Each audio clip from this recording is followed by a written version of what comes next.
Alright, so Lazerpig, America's Missing Nukes. Now, Lazerpig is a channel that I was introduced to by you guys, and it has been a learning experience. The Bradley Wars, the T-34, why it sucks, all these things you guys have requested, and I watched them. And I continue to watch them. Like, I'll put up the T-34 video just on my drive into work just to listen and laugh. But this is America's Missing Nukes. This, like I think I said this, it was requested by Chassis. We're going to get into it. And it's Lazerpig. I'm about to learn something I didn't know. Here we go. The United States. Everyone loves America. I mean, can you just imagine if Germany won the war? Ugh. Now, there are lots of things that when you look at it really highlight the true spirit of America. Like apple pie, freshly baked by your grandmother. Why is it the internet historian? A horse running across an open field. Gay cowboy sex. Political leaders that cannot form coherent sentences. I'm not saying it. I'm not. Gallons of gasoline. I mean, billions of I think it's 2.3 billion. But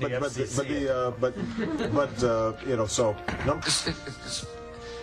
tell people why I say that. I mean, is it I bing bing bing bing bong White people, and of course, nuclear firearms. Yeah. It doesn't matter what age you are. Everybody loves nukes. Everybody loves nukes. Yes. That raw, sheer explosion of total obliterating destruction, which has threatened to end all life on the planet multiple times, and may well do just that.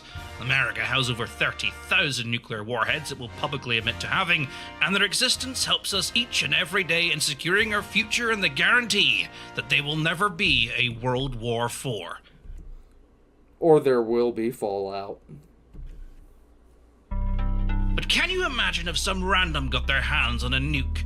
Someone like North Korea, a terrorist, an angry Karen, or one of those liberals I keep hearing about. The devastation even just one of these things could bring could wipe out an entire city, even a small country, and the resulting fallout could lead to mass evacuations, panic, starvation, looting, Fallout roleplayers hiding out at abandoned Walmarts. God. So we're all very thankful that nukes are hard to make, difficult to manufacture, almost impossible to hide, and all the best ones are very tightly secured in underground facilities in the America. I mean, it's not like they've ever, lost one that, no one's ever found. Oh, right? Boy.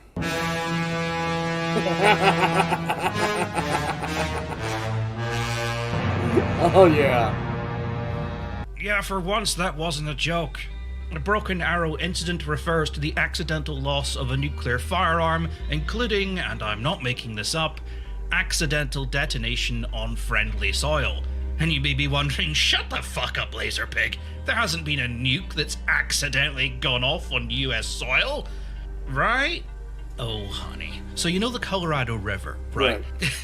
Nah, I'm just fucking with you. But in all seriousness, to this date, there has been 32 broken arrow incidents, several resulting in explosions, but none, thankfully, resulting in nuclear detonation. But out of those 32, there are 9 incidents where a nuke has just vanished, and no one's been able to find it.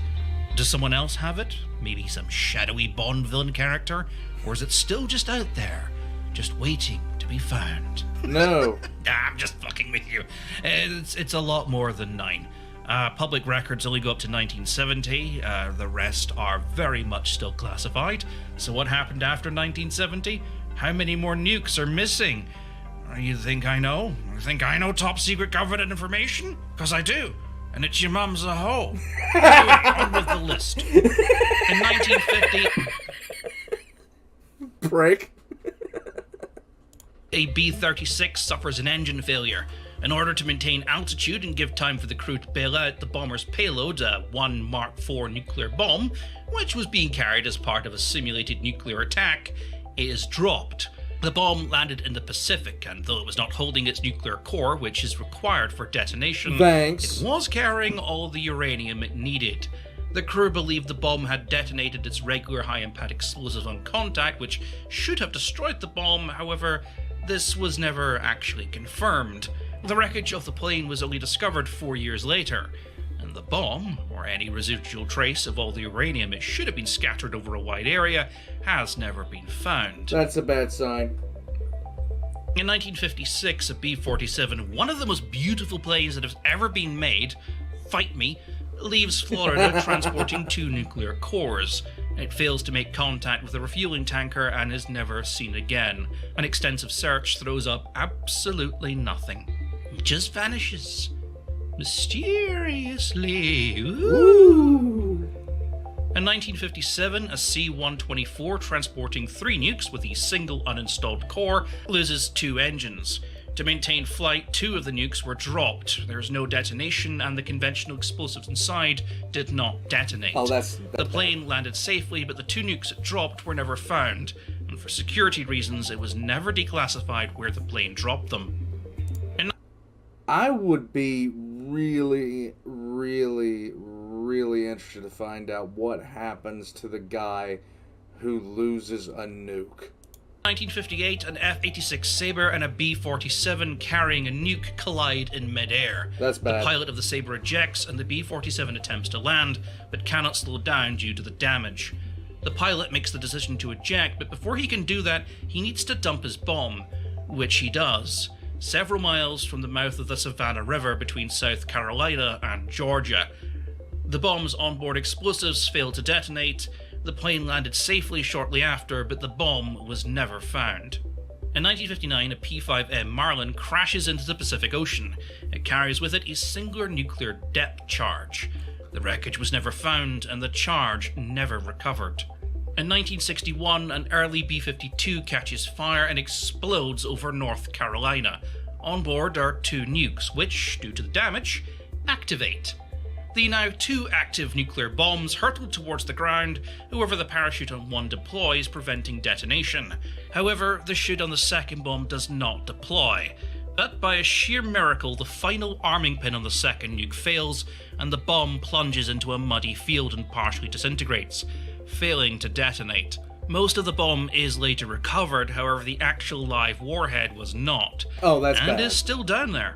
The Air Force purchased the land, and it's now sealed off behind this very highly secure wire fence. In 1965, an A-4 Phantom carrying a B-43 nuclear bomb suffers a brake failure and rolls off the elevator of the aircraft carrier it was on board, plunging into the Pacific. The aircraft, the pilot, and the bomb were never found. In 1968, while undergoing sea trials, the American submarine USS Scorpion suffers an electrical failure, which causes the submarine to dive below its crash depth. The submarine implodes, killing most of the skeleton crew on board. The wreckage was found sometime later, and the largely intact torpedo room was simply sealed off, with all the nukes still inside. There were around 5 to 8 nuclear warheads on board the Scorpion, and they are still down there. So for those of you playing along at home, that is around 14 nuclear warheads just out there, somewhere, that no one's been able to find yet. 14, at least, that America will admit to losing, and 14, at least, stamped with the American flag. I mean, no one else has lost one, right?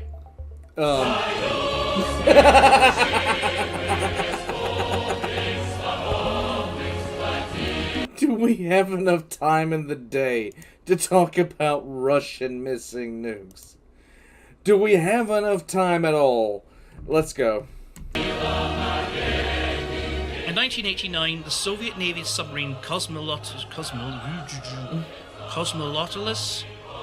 that word, anyway, operating with an inexperienced skeleton crew, catches fire. The crew, unable to deal with the issue, blew the submarine's ballast tanks and quickly surfaced from the submarine's crash depth. The resulting pressure difference blew the top hatches off the sub, water poured into the vessel, and it sank almost immediately. The Soviets conducted a search for the vessel, which sank somewhere off the coast of Norway, and after a lot of pressure from the Norwegian government, were able to clean up the nuclear reactor. However, the sub's onboard nuclear missiles could not be moved without the risk of detonation, so they were just sealed in the wreckage, and, well, they're still down there. Nice. In In the chaos and turmoil that followed the fall of the USSR, the traditionally bureaucratic nightmare that had been the Soviet government turned into a Cthulhian-esque monster. People stopped caring about whatever was happening as long as something was signed to say it did happen. There was a major crime wave, a rise of cartels, and corruption just sort of became a way of life for the average Russian.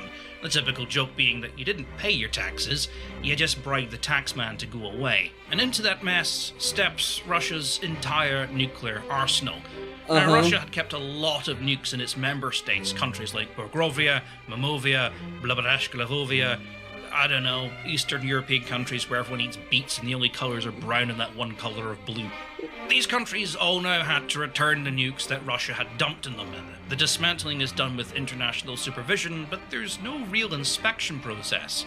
The idea that any of these nukes were returned fully intact. You guys want to watch a true story? Like, this person actually exists. Watch Lord of War. It's a movie. It has Nicolas Cage in it as the main character. That guy actually exists. And it's horrifying the amount of stuff that you could get from the fall of the Soviet Union. Act was simply taken at face value. In particular was a certain item of interest. At the height of the Cold War, America began a program of miniaturized nuclear warheads that ended with the M388, or the Davy Crockett, a small personal nuclear bomb attached to a large recoilless rifle.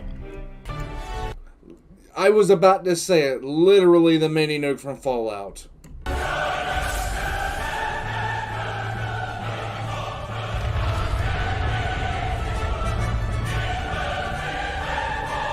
Yes, that actually existed.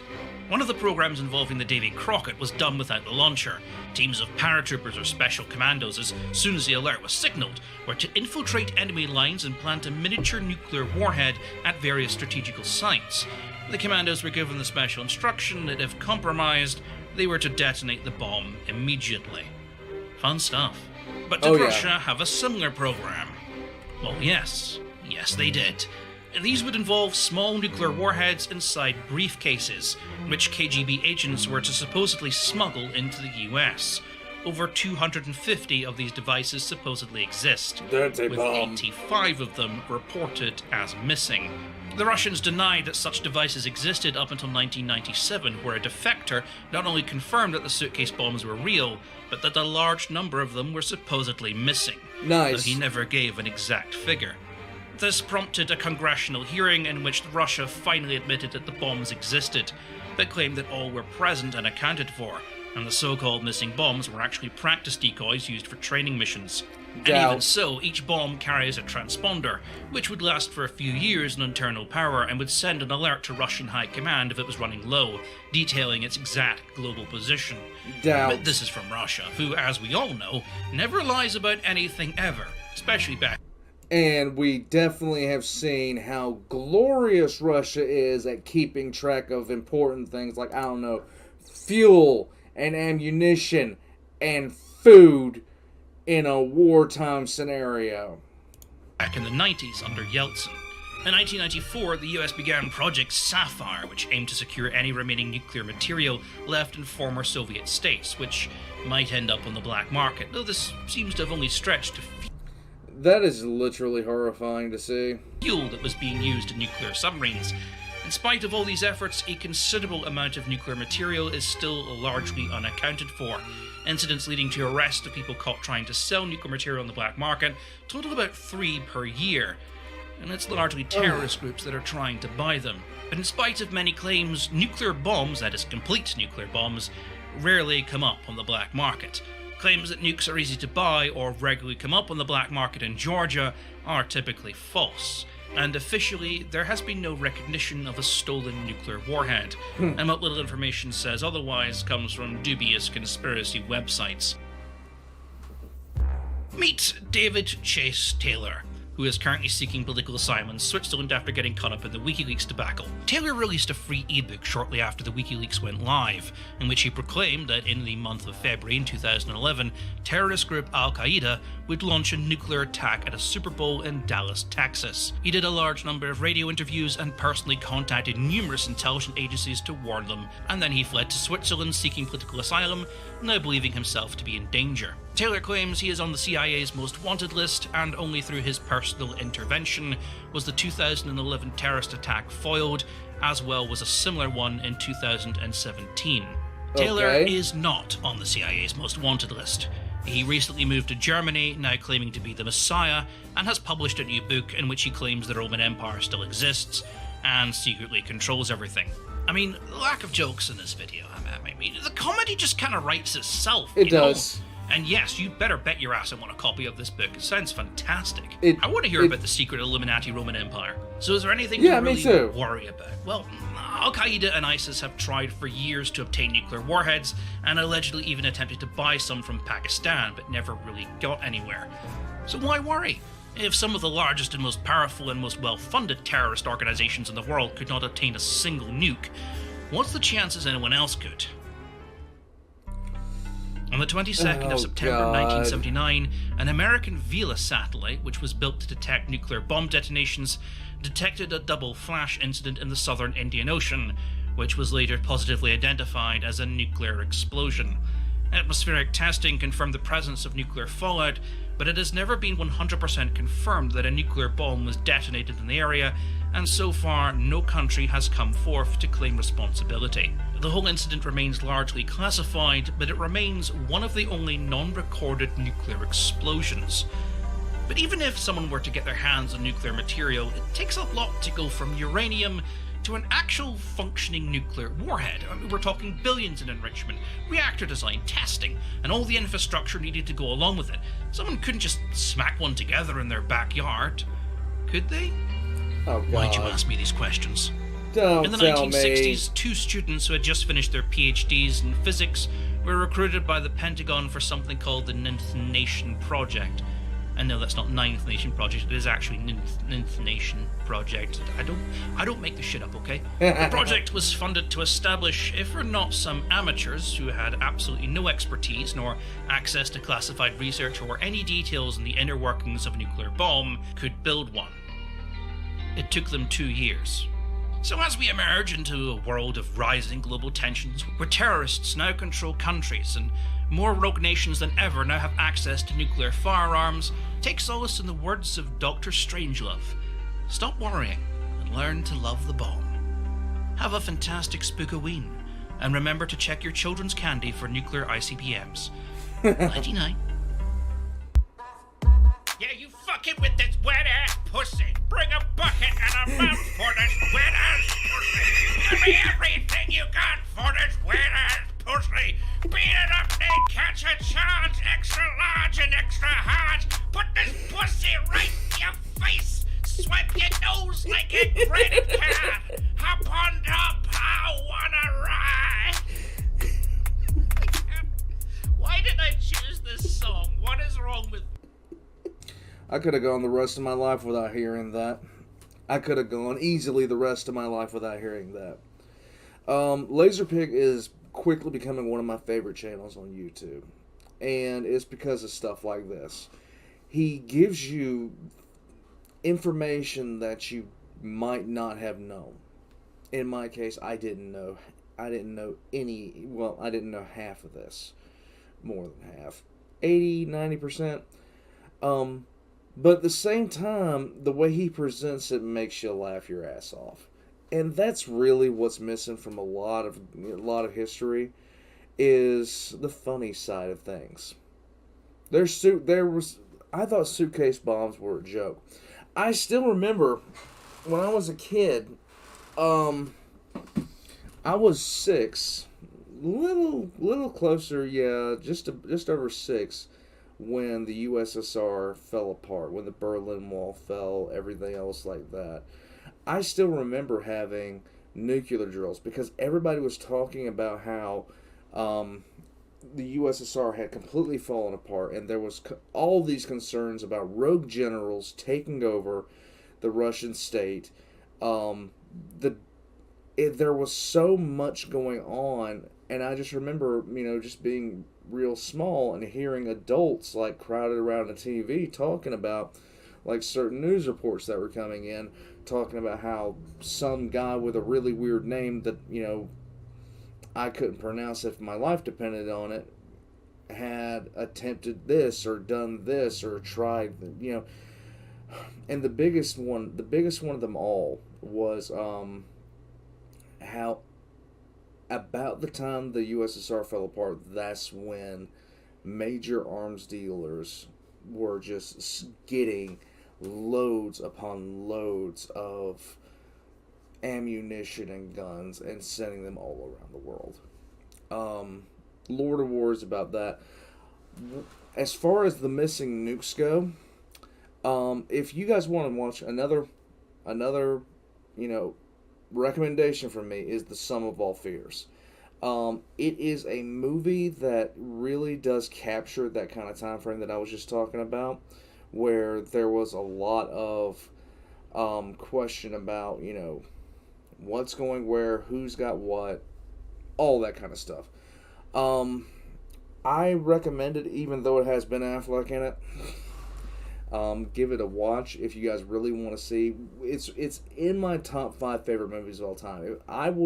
There's very few movies I will sit down and watch more than once. I just don't see a point in it.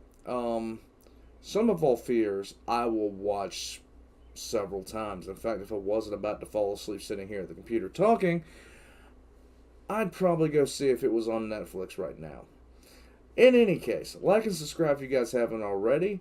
I have a Discord down below where you can pop in and make a request for a reaction. And if you'd like to support the channel, I have a Patreon down below. I'll be seeing you guys. Well, I'm recording this today. It'll be up tomorrow. And I'm not sure if I'm going to have this uploaded before I have my live streams or not. But I can't wait to see you guys on that. Catch you guys next time.